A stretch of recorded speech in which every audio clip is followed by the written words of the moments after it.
महाराज जी, कैसे पता चले कि मेरी प्रार्थनाएं कठिन समय में भगवान तक पहुंच रही हैं? जब मैं मन से भगवान को याद करती हूँ, तब मुझे इस बात का एहसास होता है कि क्या मैं परेशानी में ही भगवान को याद करके स्वार्थी तो नहीं हो रही, जबकि भगवान की पूजा आराधना मैं रोज करती हूँ। मतलब कठिन समय में, विपरीत परिस्थितियों में भगवान। किसका प्रश्न? हाँ, अपने स्वामी है, अपने पिता है, अपने सर्वस्व है, तो सुख और दुख दोनों में हम भगवान से मिले रहें। अगर सुख है तो भगवान की दया है, और अगर दुख है तो भगवान की कृपा है। हमारे किसी गलत कर्मों का मार्जन किया जा रहा है, तभी दुख आता है। अब हमारा भगवान से कितना संबंध है, ये तो आपका हृदय जानता है कि आप दुख में पहला स्मरण किसका होता है, सुख में पहला स्मरण किसका होता है। जिसका पहला होता है वही आश्रय माना जाएगा। जैसे द्रौपदी जी हैं, तो द्रौपदी जी का पहला आश्रय भगवान नहीं थे, पहला आश्रय पति थे, फिर भीष्म आदि थे, फिर अपने हाथ थे, फिर दांत थे, आखिरी में भगवान आए। ये शरणागति में कलंक है। सीधे भगवान में, सीधे भगवान का स्मरण। तो भगवान ने आर्त भक्त को भी भक्त कहा है, अर्थार्थी रुपया पैसा चाहने वाले को भी भक्त कहा है, लेकिन भगवान से ही केवल, और से नहीं। और जिज्ञासु भगवान को जानना चाहता उसको भी भक्त कहा है, और ज्ञानी तो भगवान की आत्मा है ही। तो हम स्वार्थी शब्द नहीं कहते, हम मालिक शब्द कहते हैं कि हम आपके बच्चे हैं, आप हमारे पिता हैं, हम आपके दास हैं, आप हमारे स्वामी हैं।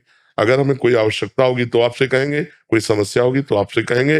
अगर कोई आवश्यकता समस्या नहीं तो आपके हम हैं ही, निरंतर हम आपका भजन करते हैं। ऐसे भाव से जुड़ना चाहिए। ऐसा नहीं कि विपत्ति आई तो आप भगवान को पुकारो फिर नहीं सुनेंगे।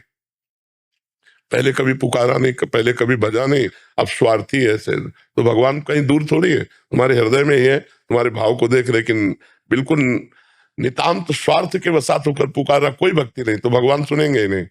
भाव बिन सुनी पुकारे मैं कभी सुनता नहीं, भाव पूरित टेर ही करती मुझे लाचार है।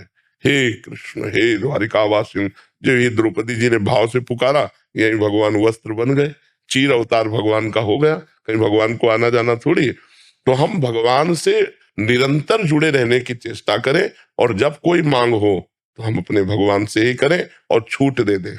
आप चाहे हमें व्यापार दो या जैसे मनाओ वैसे दो। और दूसरी बात ये प्रार्थना कर दे कि अगर आपको उचित ना लगे तो हमारी प्रार्थना पूरी मत करना।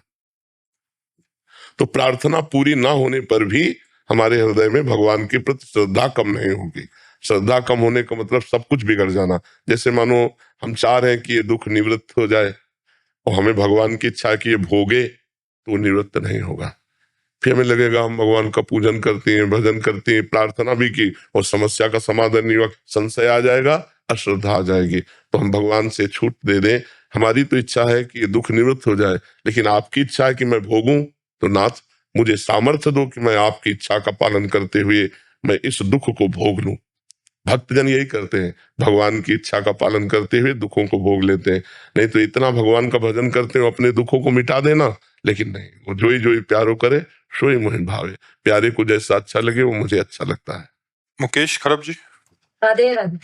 राधे राधे महाराज जी। महाराज जी, मैं अभी वकील हूँ और अब जज बनने जा रही हूँ। महाराज जी, मैं चाहती हूँ कि मुझे कभी भी कोई गलत न्याय मेरे से ना हो, मतलब मैं अच्छे से न्याय कर पाऊँ महाराज जी। हाँ, अगर अच्छी वकालत की है, धर्म पूर्वक, किसका है, हाँ धर्म पूर्वक वकालत की है तो फिर अच्छे जज बन जाओगे। अगर बेईमानी की वकालत की है तो आदत तो बनी रहेगी।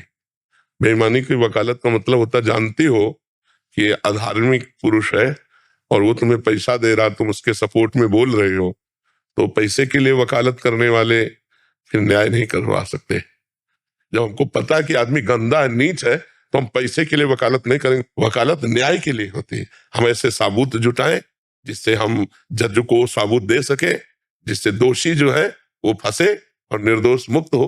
तो अगर हमने वकालत सही की है तो न्याय भी सही कर लेंगे।